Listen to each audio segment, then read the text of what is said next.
Doctor BR Ambedkar పై 10 వాక్యాలు. బాబాసాహెబ్ అంబేద్కర్ను భీమ్రావ్ రామ్జీ అంబేద్కర్ అని పిలుస్తారు. ఈయన ఒక సంఘ సంస్కర్త మరియు భారతదేశంలో దళిత బౌద్ధ మతాన్ని ప్రేరేపించారు. అతను భారత రాజ్యాంగ పితామహుడు మరియు భారత రాజ్యాంగ రూపకల్పనలో ముఖ్యుడు.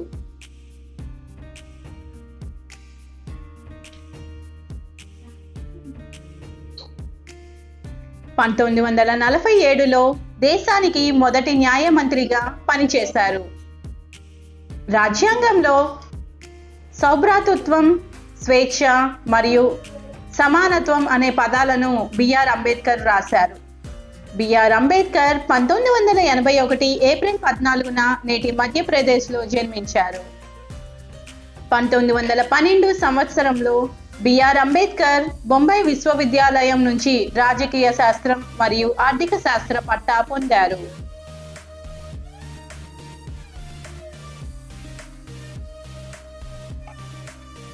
BR Ambedkar United States of అమెరికాలో కొలంబియా విశ్వవిద్యాలయంలో పోస్ట్ గ్రాడ్యుయేషన్ విద్యను పూర్తి చేశారు.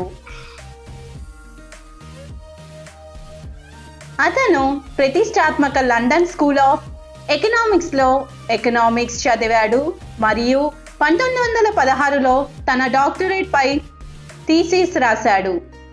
అతను హిందూ మతాన్ని త్యజించి 1956లో బౌద్ధ మతాన్ని స్వీకరించారు. అతను భారతదేశంలోని దళిత సమాజానికి క్రూసేడర్ మరియు నిజమైన నాయకుడు. దేశంలో అంటరానితనం, ఇతర సామాజిక దురాచారాలను రద్దు చేశాడు.